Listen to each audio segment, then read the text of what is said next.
Good morning and welcome to Columbine Spiritual Center. We're centered in God. We celebrate a world of harmony, peace, and abundance for all. We're so glad you joined us this morning. Why don't you sing along with us?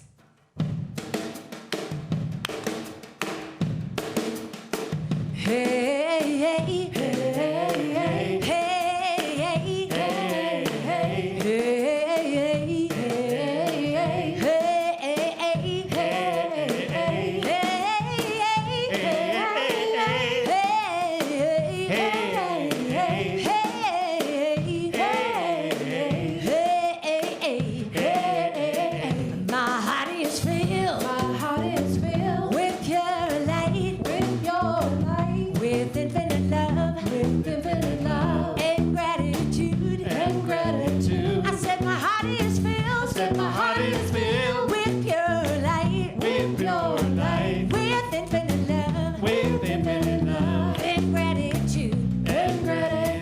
My soul resound with pure light, with infinite love, in gratitude. I said my soul resound with pure light, with infinite love, in gratitude.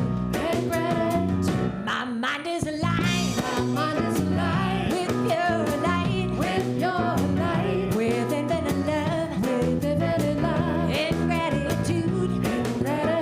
I said my mind is aligned with pure light, with infinite love, in gratitude. My body's alive with pure light, with infinite love, in gratitude. I said my body's alive with pure light, with infinite love, in gratitude. With infinite love, in gratitude. With infinite love,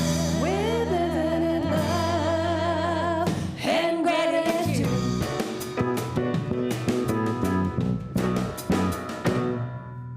Woo! That was fun. That was amazing. What a good song, Janice. Well, thank Who you, wrote that Rachel. song? Oh, someone named Janice. Janice. But I did not write this song. This one's by Martha Munizzi. We really love to sing this one here.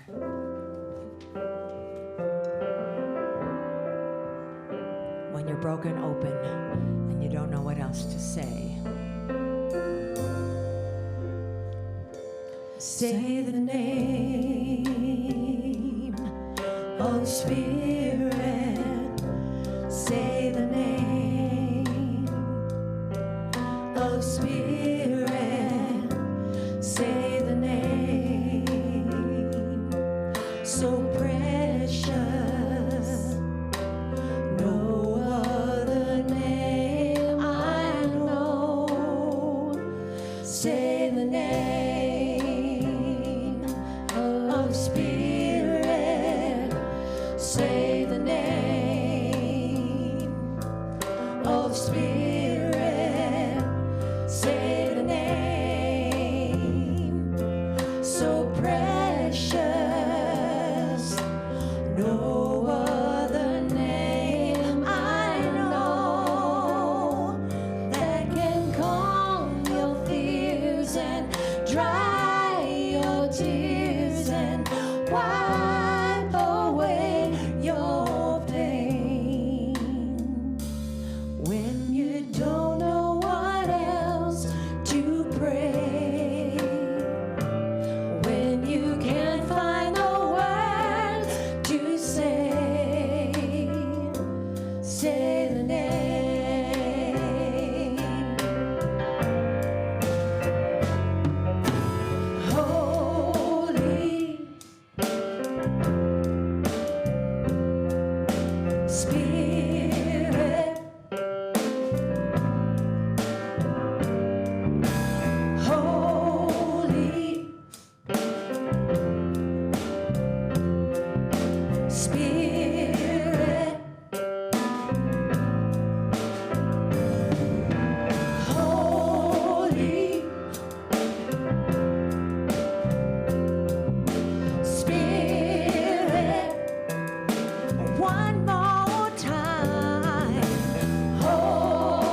Say the name.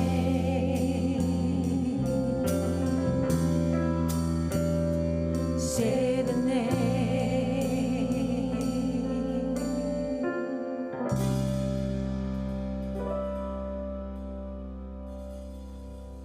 Well, we are truly fortunate this morning to be able to welcome someone new to the stage at Columbine. This is Selassie Atiese, and you may know him from his amazing band, Selassie and the Fafa Family.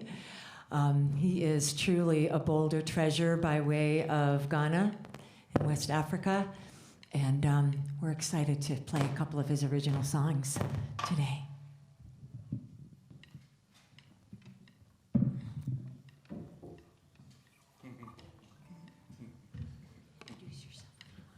Thank you, Janice. So happy to be here. It's a beautiful day outside. Sunshine. Love that. Okay. 1, 2, 3, 4.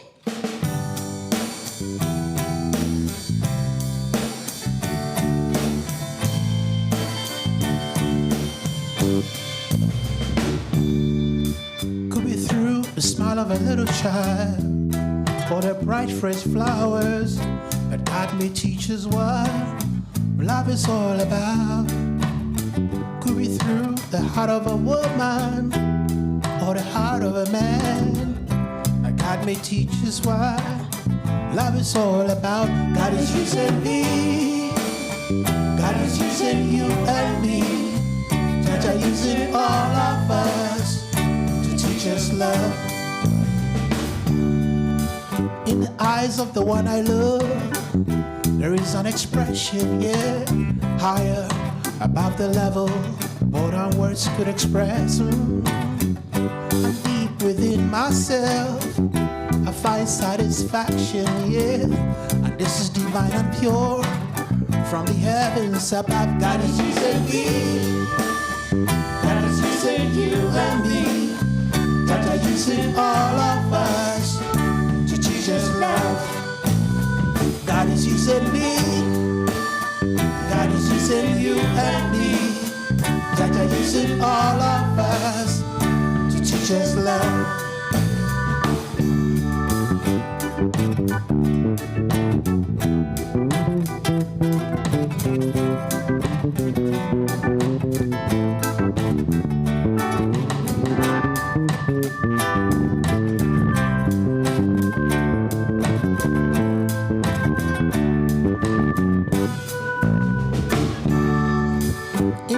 Of the one I love, there is an expression, yeah, higher above the level more than words could express. And deep within myself, I find satisfaction, yeah, and this is divine and pure from the heavens above. God is using me, God is using you and me, God is using all of us to teach us love.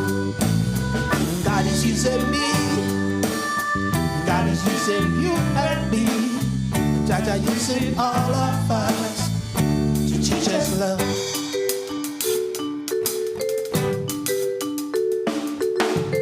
Aha! Yeah! And me, God is using you and me, Jaja using all of us.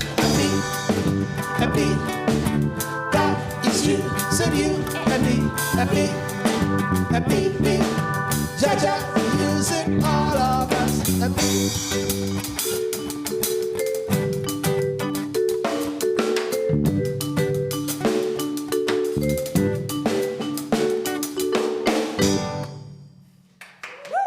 Thank you. Lassie!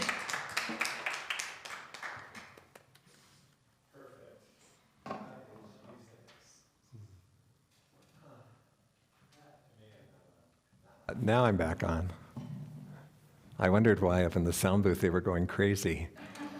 Maybe God was using them too. In the book of Matthew, we're told the story of Jesus and the disciples traveling by boat to a remote area.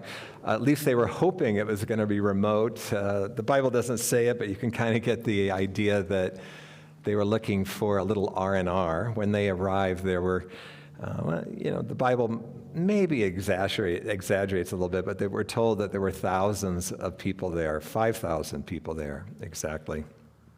In fact, this is the whole crowd where we got to hear of the miracle of feeding 5,000 with the loaves and fishes. But that's not where I want to go with this today. At the end of that day, Jesus was still looking for some time away. And so he sent the disciples away back in the boat while he went into the desert to pray and to meditate. I think it's important, well, again, this is not the main thrust of the story, to recognize that while we point to Jesus as,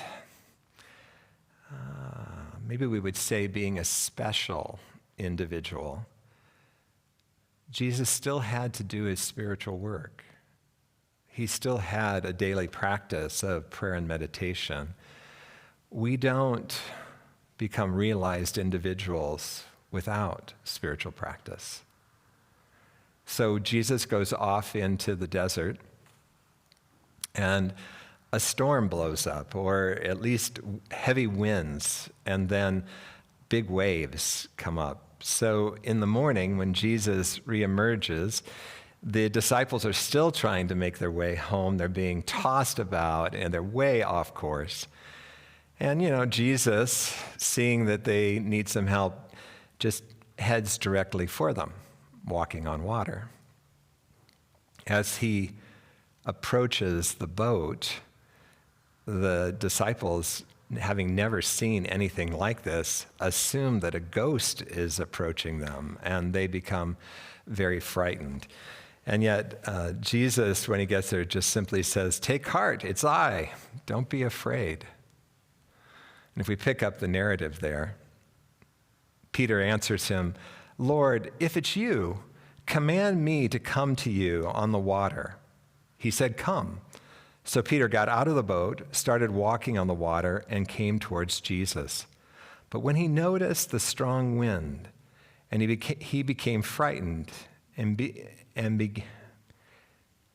beginning to sink, he cried out, "Lord, save me." Jesus immediately reached out his hand and caught him, saying to him, "You of little faith, why do you doubt?" When they got back to the boat, the wind ceased, and those in the boat worshiped him, saying, "Truly, you are the Son of God." There's some fun metaphysics to this story. The disciples, as they are, out in the boat, notice that Jesus is apart from them. Jesus always represents our true nature, our Christ nature, the spirit within us, if you will. And when a story tells of Jesus being apart from a group, then those group of people are left to function on their individual consciousness, or their small self, as we sometimes call it. That self, as we've explored so many times in this community, is a more patterned sense of ourselves. As such, it can't really even open to all the possibility of life. And so when it sees something out of its context, like someone walking on water, it brings up a lot of fear or discomfort. That can't be so. That can't be right. There's a lot of judgment, a lot of fear. Remember, this part is a part of us that feels separate, that is always working to control its situation, always working to feel like it knows, feel like it's safe. When something steps out of that, it brings up a lot of fear. It's interesting that when Jesus approaches the boat, everyone stays in the boat except for one, and that's Peter. Peter metaphysically represents faith. And so that we can see that if we are going to somehow step out of, break loose from our patterned way of being, that we need faith. Faith is an interesting quality. It's actually a quality of being human. And we develop our faith by continuing to pay conscious awareness to what we have chosen to do and how it came out. Particularly when we're talking spiritually, what we have felt guided to do. And when we've been able to step out in that guidance, what's the outcome been? Most often, in retrospect, we see that it was for our highest good. However, the circumstance came out, worked out in our life. I think it's also interesting that, and so true to life, that as Peter steps out of the boat, there's a certain confidence of which he is walking on water. And then the outer circumstances become more prevalent in his consciousness. And it's interesting, that would be the wind and the waves. It's interesting how that happens in our lives. That often we feel guided, we step out, and then life has its way, right, of eroding our sense of confidence, of aligning, pushing against the ego structure, if you will, where all the voices come out and say, you can't, this is crazy, what are you doing? And yet Jesus was there, our nature is always there. It's funny, this version of Jesus is a little bit judgy. What does he say? Ye of little faith, why did you doubt? Well, let's hope he was just joking with them, because the Christ that we know, our true nature is always supportive, always encouraging, actually not judging of us in any way, thrilled that we're just willing to break out of our patterned way of being. And then just one other thing I want to say about this scripture is, notice how 11 stayed in the boat. And they watched as Jesus calmed the water, as Jesus brought Peter back into the boat. And of course, they're praising him. But what exactly are they praising?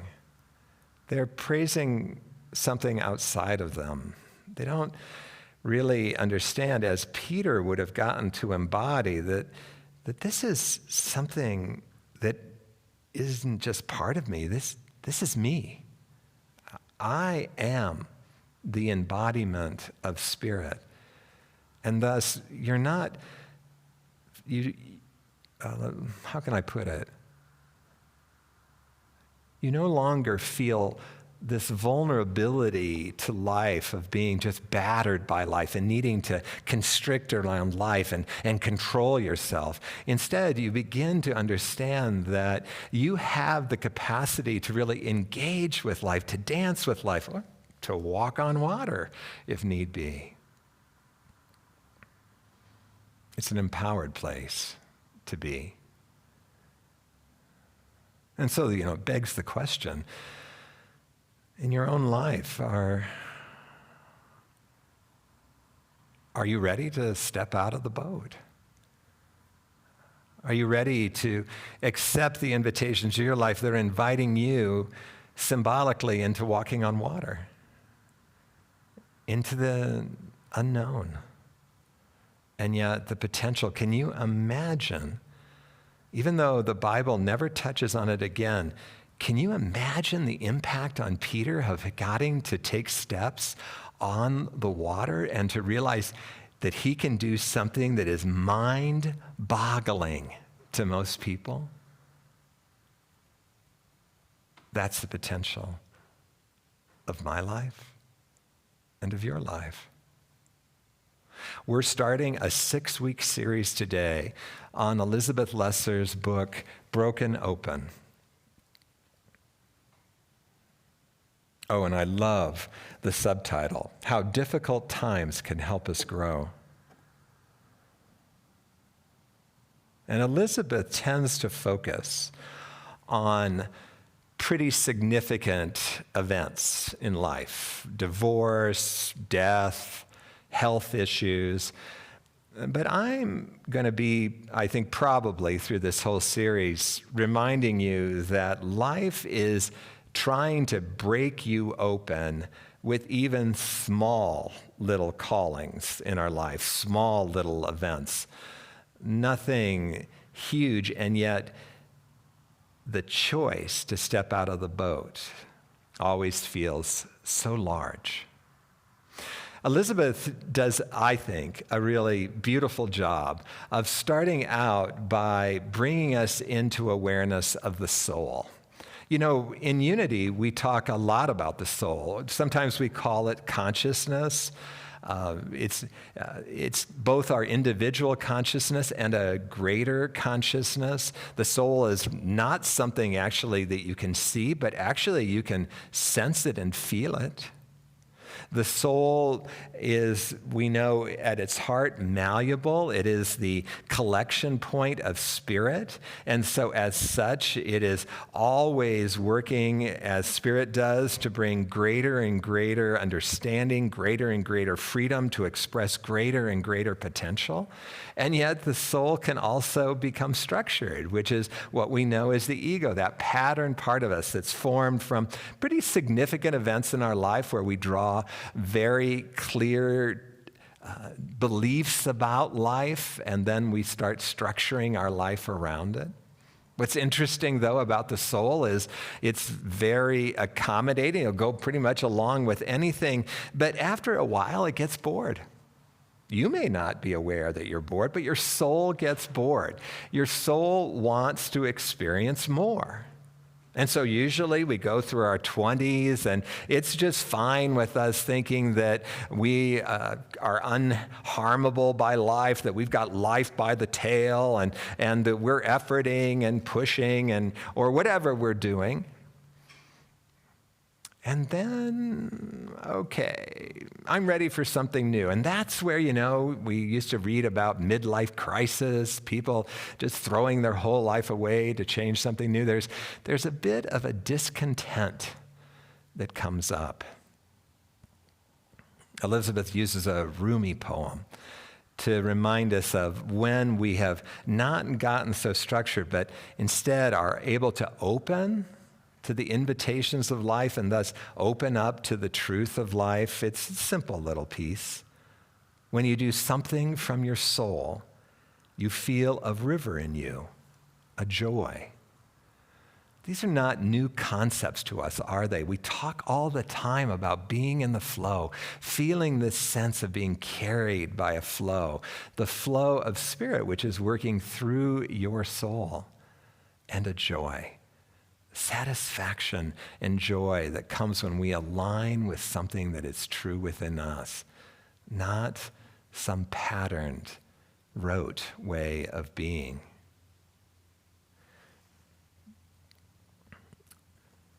Elizabeth goes on to write, we may sense the presence of the river. We may feel a subtle longing to connect with it, but we're usually moving too fast, or we're distracted, or we fear disturbing the status quo of our surface thoughts and feelings. It can be unsettling to dip below the familiar and descend into the more mysterious realm of the soul. There's nothing more true than that statement. I love the fact that she talks about we're moving too fast. And again, I want to bring you back to the importance of spiritual practice. That when we're willing to pray and to meditate, we're interjecting positive words of affirmation into a constant chatter of the ego self, telling us how life is, who and how we are, and to be and what we are.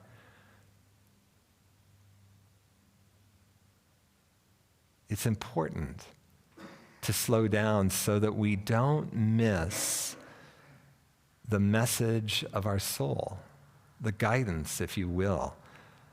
that's always inviting us into this place of more, inviting us to break out of the tightness that becomes the structure of beliefs and patterns of being so that we can open to more experience of life. We got to see with Peter that it was an invitation to say yes, but it's not always an invitation to say yes. Sometimes we need to say no. About 10 days ago, I received an invitation to participate with a group of other spiritual teachers to work with a fairly, well, not, I'm not going to say fairly large, but a group of people over the next several years, guiding them through their spiritual journey. It's, in some ways, it's sort of an honor to be asked to do that. And immediately those inner voices in me started, a little chatter. This will be so great. You've got some realization. This is your opportunity to be of service, to share. When you teach something, you have an opportunity to understand it and deepen in it so much more that you're really going to grow through this. Chatter, chatter, chatter. But because I have now been meditating for 47 years, I was able to also hear a quiet or sense a quiet but persistent dread. I think when I was younger, I would have just ignored it. But I was curious. Why, with all the positivity of this invitation, would I be feeling a dread? And so, one of the things that I added to my spiritual practice years ago, along with prayer and meditation, is inquiry. And the whole assumption with inquiry is that the truth is within you. This is a basic unity teaching. Oh, sure. Guidance comes to us from all places, right? But we always check in with it in our interiority, within our consciousness. Is this my truth? And in inquiry, we go into a process of using our bodies to ground us, but questioning what's going on. And what I discovered after several inquiries, I have to admit, because at first it seemed so complex and so hard to sort out. But I soon began to see that as a kid, I didn't really fit into my family very well. And yet they were a major source of my sense of community, my sense of not being alone. That's probably the more key, that there was too much aloneness unless I hung out with my family. And so I participated in a lot of things that I would today choose not to participate in. Things that didn't really resonate or didn't have any resonance within me. And then I also grew up in a family culture that was not so much about what brought you joy, but what was going to get you ahead. And so the idea was you jumped into these opportunities where you could grow, where you could receive some kind of acknowledgement, where you developed skills, for example. Whether you liked it or not, you jumped in. I hadn't really realized how much it had played into my life, but I could only think of like 4 or 5 things where I had said no. And as I opened to this dread, I realized that my soul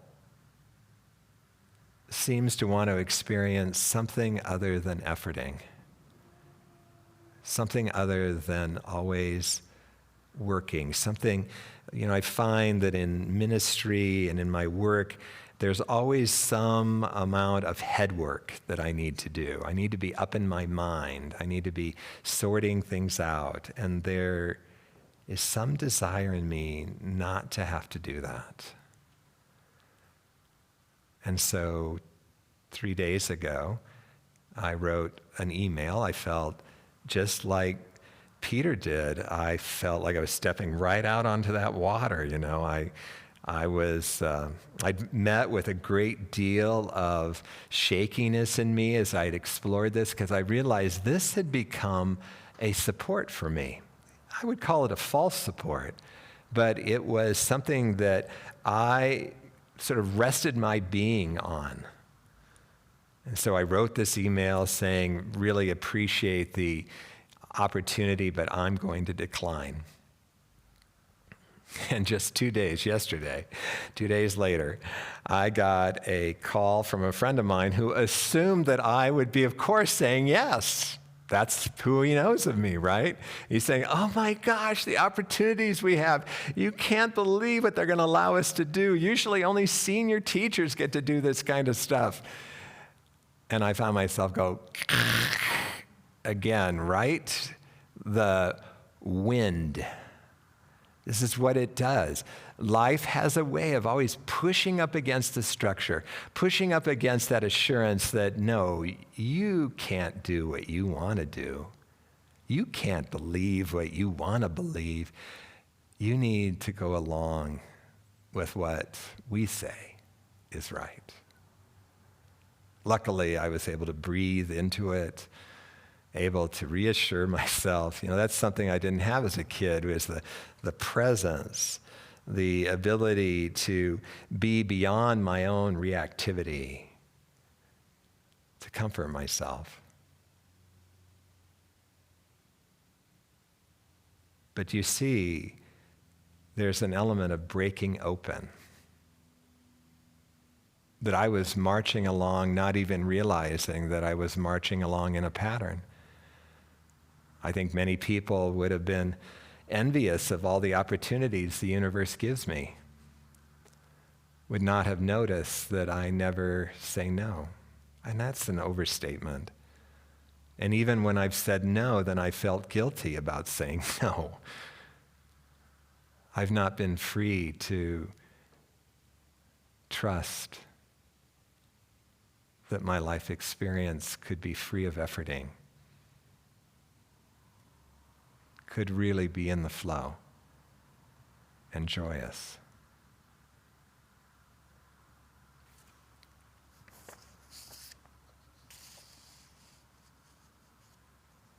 I loved what Elizabeth had to say about when we do cut ourselves off from the flow. And she's talking in the first person here.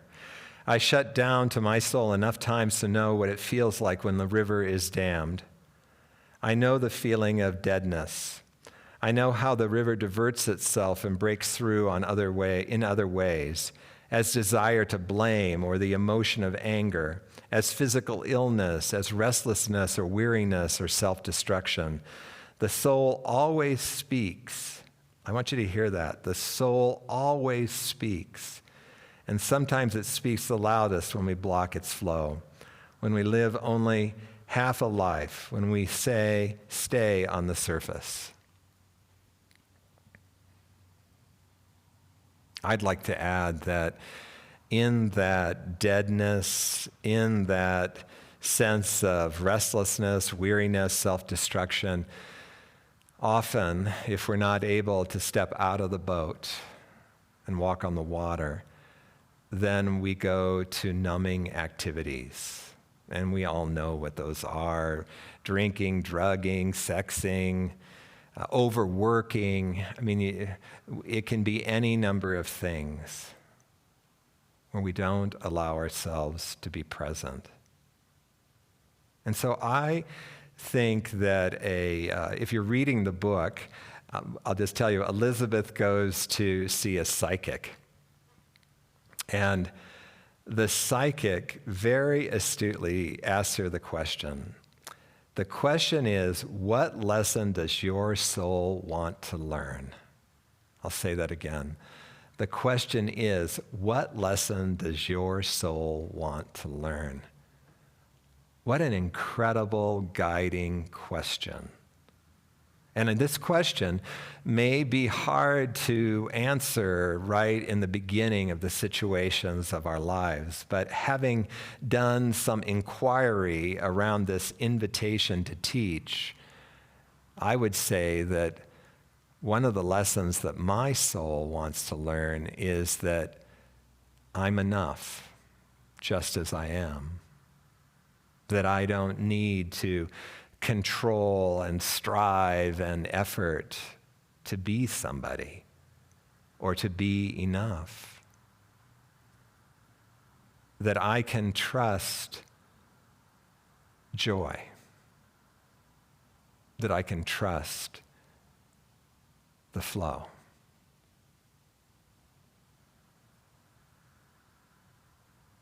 What is it that your soul is longing for? What lessons does it want to learn?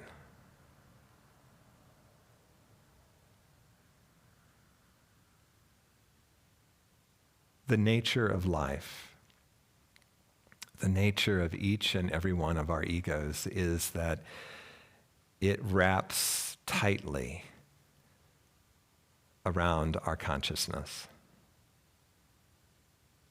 And yet our soul can get bored with it. The soul, however, tends to speak more quietly. And so we have the wonderful blessing of the events of our life that work to break us open, and really to break us wide open. It's the invitation to step out of the boat onto the water and to learn that we can walk on the surface without sinking. It's the invitation to understand that even while the following of our guidance may be challenging and may be at first much more difficult than we thought, that our life becomes exciting, satisfying, juicy.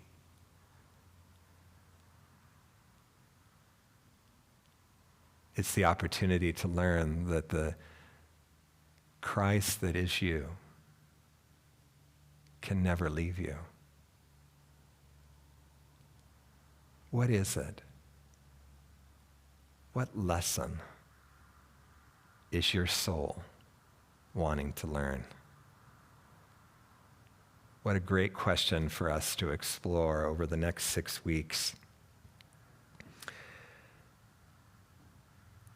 And I invite you, just as I'm going to invite you now, to remember that much of what allows us to break open in our lives is our spiritual practice and the grounding and the quieting that it provides. And so let's move now into a time of meditation. And I'll just say, as I said last week, that the beauty of meditation is that it allows us to begin to develop our capacity to concentrate. And in that concentration, to not be entranced to the incessant babbling of our ego, of that patterned part of our soul. And so I invite you to just take a nice deep breath. I don't know how you're sitting, but if you don't have your legs cross-legged up underneath you with your spine erect, then see if you can put your legs flat on the floor.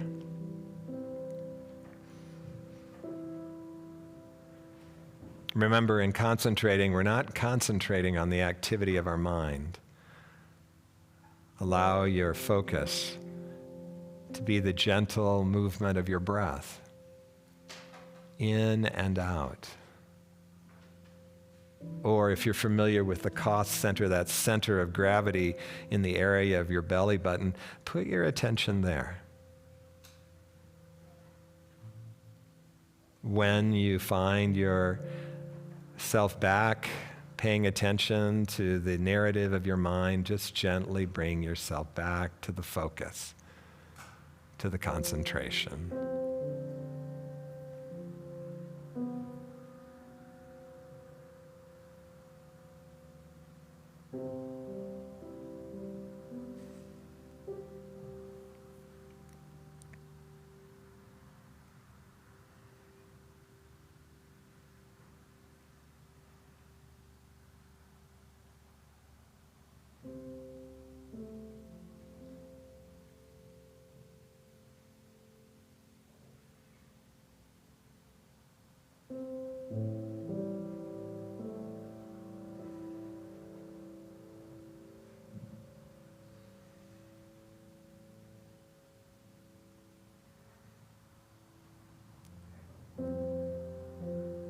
Gently bring your attention back to the movement of your breath. No judgment, just bring it back.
Pray for me, pray for me. I really need you just to pray for me. I really need you just to pray for me. So pray for me, pray for me. It's dark outside. I can see my worries in your eyes. Oh yeah. Where I left them for safekeeping. You see through my disguise. So I am saying, please pray for me, pray for me. I really need you just to pray for me. I really need you just to pray for me. So pray for me, pray for me. My heart is lost in these days, and you know I'm trying to change my ways. I feel locked up now, so locked up here. There's nowhere else to turn right now. So pray for me, pray for me. I really need you just to pray for me. I really need you just to pray for me. Pray for me.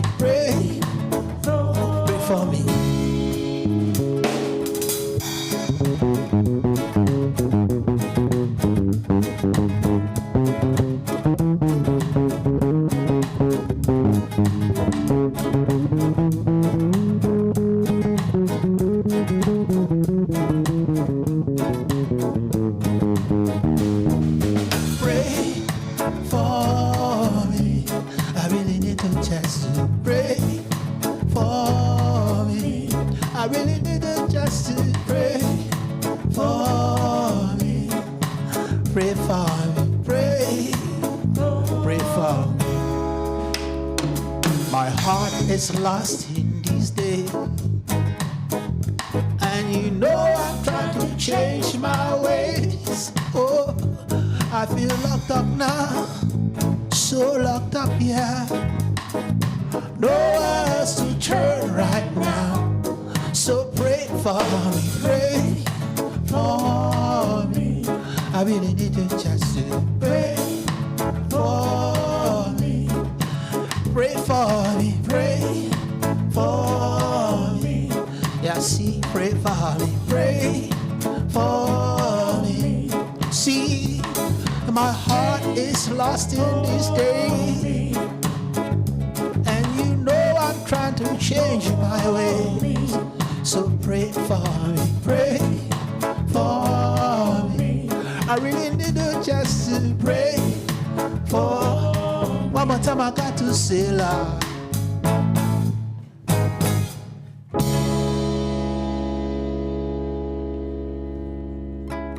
Selassie. Thank you.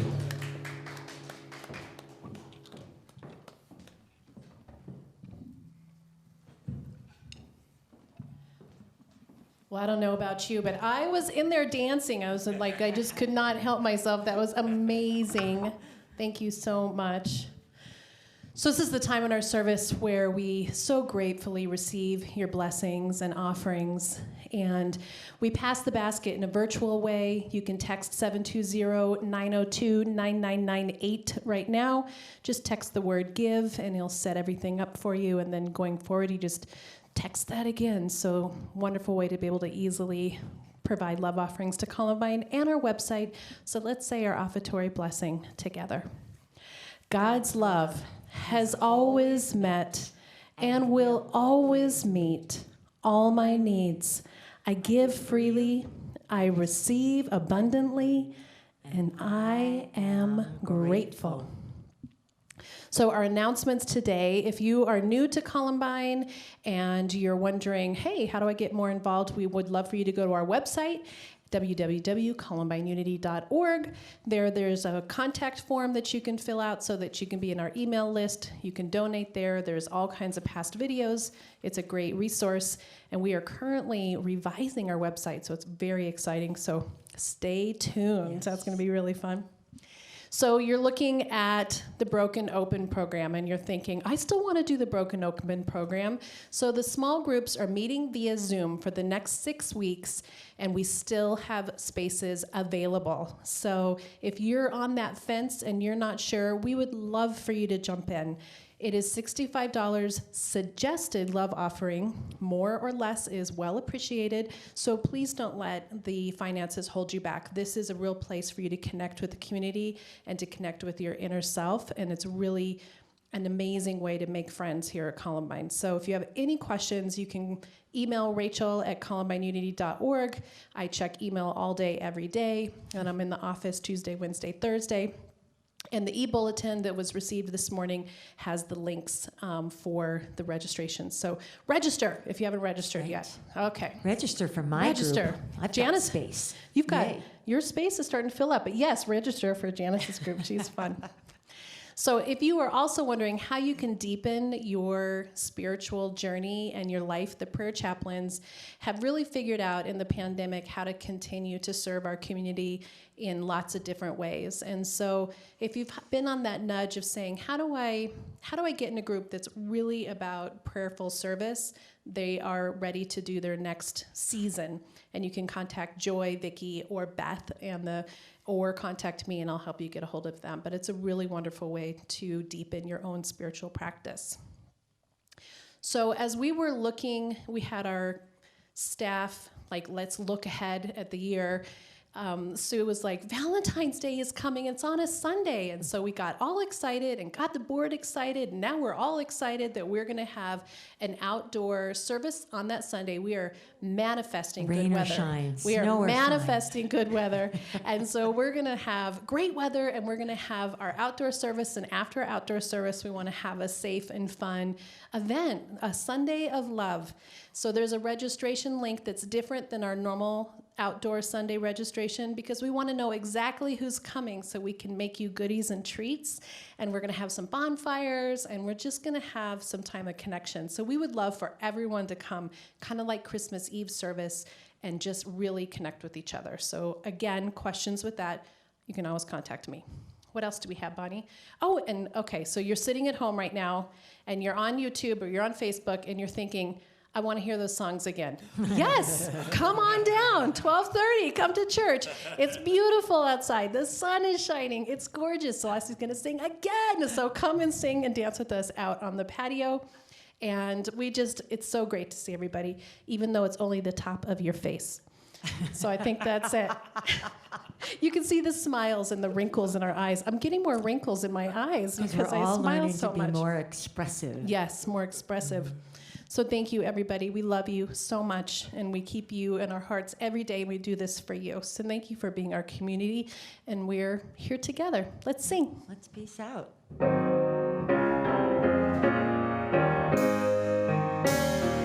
Let there be peace on earth, and let it begin with me. Let there be peace on earth, the peace that was meant to be, with God as creator, family all are we. Let us walk with each other in perfect harmony. Let peace begin with me. Let this be the moment now. With every step I take, let this be my joyous vow. To take each moment and live each moment in peace eternally. Let there be peace on earth, and let it begin with me. The light of God surrounds us. The love of God enfolds us. The power of God protects us. The presence of God watches over us. Wherever we are, God is, and all is well. Bye, everybody. We love you. See you soon.